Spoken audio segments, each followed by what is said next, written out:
यानंतरची बातमी अमरावतीतून आहे। अमरावतीमध्ये महायुतीच्या उमेदवार नवनीत राणांच्या प्रचारासाठी आज अमित शहांची सभा होणार आहे। सकाळी 11 वाजता सायन्स कोर मैदानावरती अमित शहांची अमरावतीमध्ये सभा होईल। याआधी अपक्ष निवडणूक लढवणाऱ्या नवनीत राणांनी भाजपकडून अमरावतीमध्ये तिकीट घेतलंय।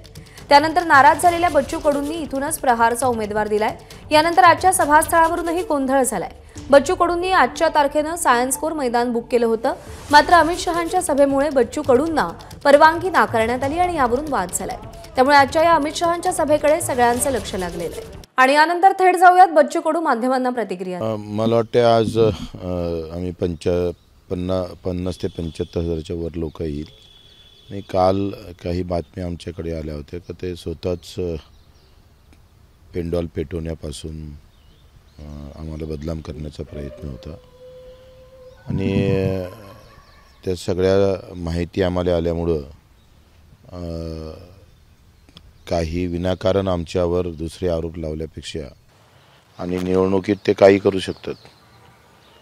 मला तर अजूनही भीती आहे का 26 तारखेला किंवा आता उद्या परवा काही एखादी मुस्लिम आणि हिंदूची दंगल घडू शकते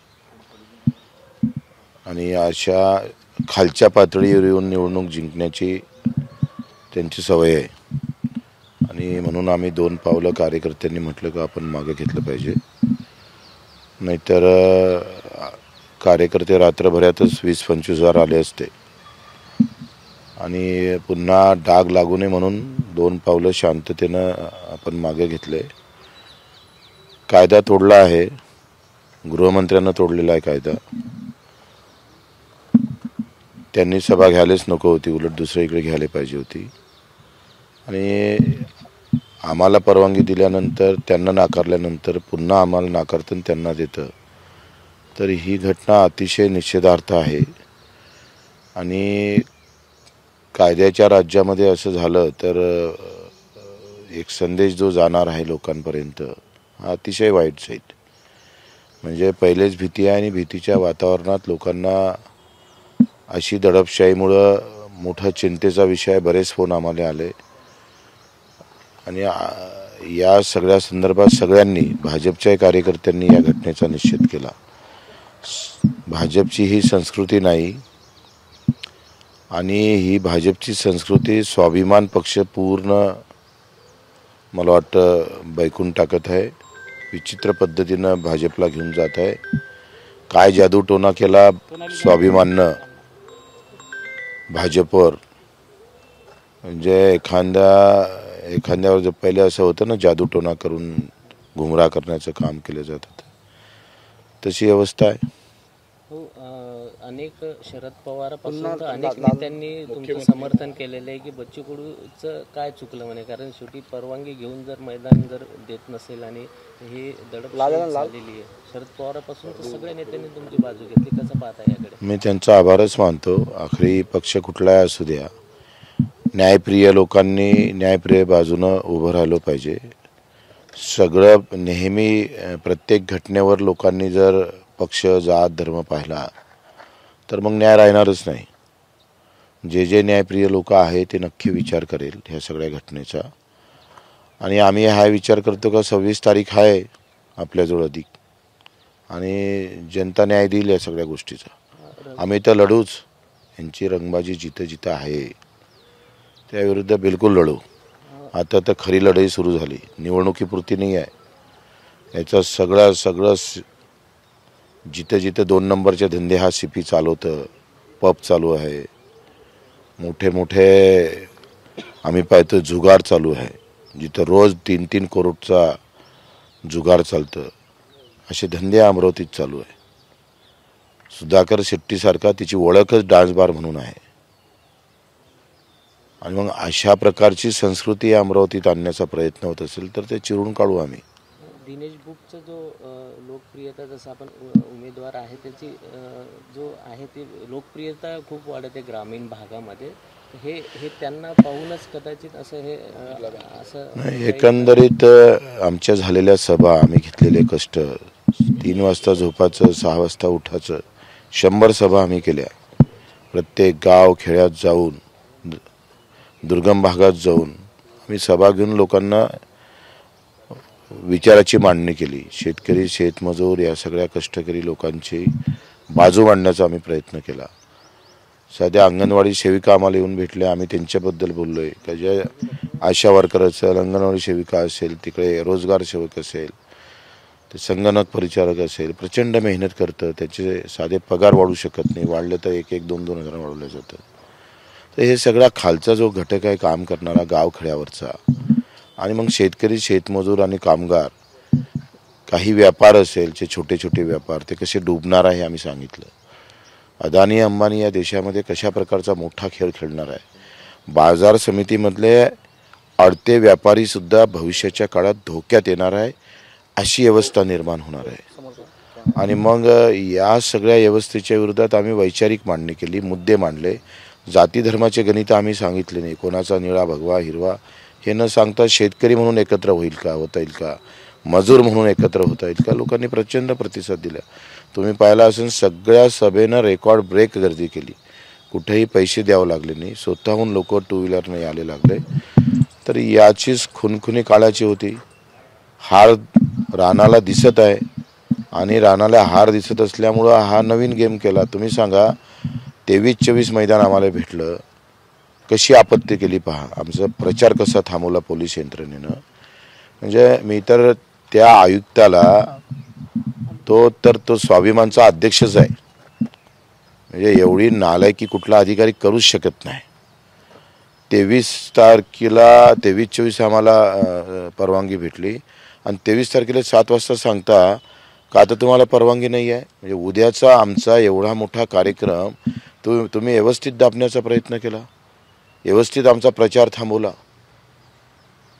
पण कायदा त्यांच्या हाती आहे. असं जर होत गेलं तर मग निवडणूक ठेवल्या कशाला मराला, काय गरज आहे. दाबा ना तुम्ही मशीन स्वतःच जाऊन बटन, त्या आयुक्तांनाच बटन दाबा ना म्हणा पोलिसांकडून.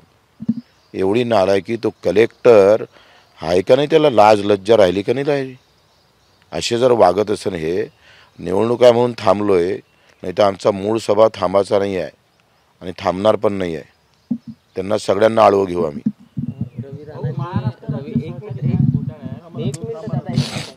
रवी राणांनी आरोप केला आहे की बच्चू कडू फक्त हे नौटंकी करताय, प्रसार माध्यमांमध्ये येण्यासाठी हे सगळी नौटंकी केली असा आरोप केला. त्याला साल्याला म्हणा नौटंकी आम्ही केली नाही, परवानगी आम्हाला होती. 22 तारखेला BJPच्या त्या विनोदला पत्र दिलेलं आहे, मी तुम्हाला दाखवलं का त्यांना परवानगी नाकारली आहे. कोणाची नौटंकी आहे. लाज वाटतं काय बोलताना त्याला काही. आणि एवढी काय मस्ती आली, पैशाची मस्ती आहे. तू प्रत्येकाला विकत घेऊन जे शहाणपणा शिकवत आहे ते त्याला बंद करावं लागेल. आणि याच्यानंतर जर अशा पद्धतीने बोलला तर सोडणार नाही. पराभवाच्या भीतीने राणा दाम्पत्य हे काही हो तुम्ही एक सांगा, पराभवाच्या छायेत असा बाजार कुठं मारला जातं का हो. हनुमान जयंतीला तुम्ही पेपरमध्ये जाहिरात टाकता, जाहिरातीमध्ये म्हणता का तुम्हाला रॅलीमध्ये आले तर 1000 रुपये दिले जाईल. खुली बाजार आहे हो. खरे हिंदुत्ववादी असेल ना तर या बाजाराला थांबवा. हनुमान जयंतीला तुम्ही 1000 रुपये देऊन बोलावताय. कुठं भक्ती राहिली तुमची. सत्यानाश केलाय सगळा. धर्माचा इतक्या खालच्या पातळीवरचा वापर या मतदारसंघात जेवढा झाला तेवढा कुठेच झाला नाही. कोण मान्य करण हो. हनुमान जयंतीला या 1000 रुपये तुम्हाला देतो. पेपर जाहिरात खुलेआम, कोणी बोलत नाही. त्या रॅलीचा खर्च याच्यात मांडला जात नाही. कलेक्टर तहसीलदार उघड्या डोळ्यानं पाहतं. म्हणजे एखाद्याचा बलात्कार व्हावा कोणाचा आणि त्याच्यावर उघड्या डोळ्यानं प्रशासनानं पाहावं आणि पुन्हा टाळ्या वाजवाव्या. एवढी नालायकी. आणि आता पराभव होणारच आहे. पहिले 1 लाख तरी भेटत होते, आता 50,000च्या वर भेटणार नाही. हो तुम्ही म्हटलं की 10-11 ते 1 वाजेपर्यंत तुमची रॅली असणार. 1 नंतर तुम्ही आंदोलनाची रूपरेषा जाहीर करणे, काय आंदोलन असणार, काय तर तेच आम्ही आता अधिक आम्ही बसतो आहे. कारण निवडणूक आहेच आहे, पण याच्यावर कुठं ना कुठे जरब बसला पाहिजे याचा आम्ही प्रयत्न करू तशा पद्धतीनं. कारण ही लोकशाही आम्ही पाहतो लोकशाहीचा खून आहे. हा माझा अपमान नाही आहे. हा आमचा प्रचार नाही थांबवला. एकट्या बच्चू कडूला नाही थांबवलं, लोकशाहीचा खून केला यांनी. रात्री तुम्ही सकाळी 23 तारखेला सकाळी 8 वाजता नोटीस काढतं जिल्हा परिषदचा CO, आयुक्ताला सांगतं का हा रवी राणाचा पेंडॉल काढा, आणि रात्री 7 वाजता म्हणतंय तुमची परवानगी नाकारली, रवी राणाला परवानगी दिली. खून नाही आहे लोकशाहीचा? हा एकट्या बच्चू कडूचा प्रश्न आहे? तुम्ही सांगा, धड दिवसा एखाद्याला चौकात एखाद्या रक्तदान करणारा आणि कुठंतरी समाजसेवा करणाऱ्या माणसाला जर धरून मारलं तर ही थापड एकाला पुरती नसते, ते सगळ्या समाजाला लागतं. ते देशाला मारलेली थापड आहे. हे घटना पायदळी तोडली या अधिकाऱ्यांनी, नालायकांनी. हरामी आहेत साले सगळे. पोलीस आयुक्त आणि मुख्यमंत्री आणि उपमुख्यमंत्र्यांशी काय चर्चा झाली? आता काही चर्चा करायची नाही. मी फोन आला, मी काही चर्चा केली नाही. मी फोन उचलला नाही आणि उचलणार पण नाही. संघर्ष टाळावा असं मुख्यमंत्र्यांनी म्हटलं का? अरे संघर्ष केला कोण सुरू? आम्ही केला सुरू? तुम्ही पोलीस प्रशासनाच्या माध्यमातून हा संघर्ष उभा करताय, हे चांगलं आहे का? या पद्धतीनं वागणं? आज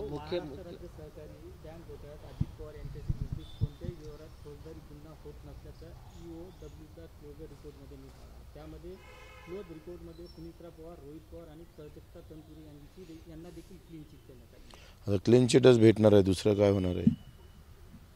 तुम्ही सांगा, ED एकाय भाजपच्या माणसावर का लागली नाही? साधा प्रश्न आहे. सगळे हरिश्चंद्र आहे का? एवढा अतिरेक नाही चालत. एवढा अतिरेक कोणीही करू नये.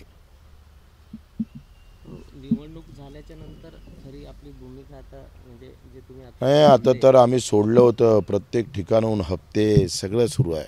एवढा मोठा पुढे पैसा येते कुठून हो? याचे स्रोत पाहावं लागेल ना. करोडो रुपये असा पाण्यासारखा पैसा फेकला जात आहे, म्हणून त्याला बाटवल्या जात आहे. आणि अशी जर अवस्था राहिली तर ग्रामपंचायतमध्ये हे सगळं पर्यंत जाईल. गावागावात खुणं भांडणं अशा प्रकारे हा महाराष्ट्र नेण्याचा प्रयत्न आहे. बिहार नाही, बिहारपेक्षाही एखाद्या अतिशय वाईट अवस्थेला, एखाद्या पिक्चरला सुद्धा वाईट सीनला लाजवणारी घटना आहे ही. ठीक आहे, आम्ही 2 पावलं शांततेसाठी मागे घेतले असन, पण काय झालं असतं आम्ही मागे नाही घेतलं असतं तर? खून व्हायला असतं, तिथे रक्तबांबळ झाले असते कार्यकर्ते. तुम्ही त्याच प्रतीक्षेत होते का हटला नाही पाहिजे, याला अंदर टाकलं पाहिजे, या दोघांना अंदर टाकायचं, आपलं सिद्धी करून घ्यायची. ही एवढ्या खालच्या पातळीवर जाऊन तुम्ही निवडणुका करताय, लाज वाटली पाहिजे यांना सगळ्यांना. तर राणा दाम्पत्याविरोधात बच्चू कडू आक्रमक झालेत. निवडणुकीमध्ये कोणत्याही थराला जाऊन राणा दाम्पत्य काहीही घडवून आणू शकतं आणि म्हणूनच आम्ही 2 पावलं माघार घेतल्याचं बच्चू कडू यांनी सांगितलंय. रवी राणांविरोधात बच्चू कडू चांगलेच आक्रमक झालेत. ABP माझा, उघडा डोळे बघा नीट.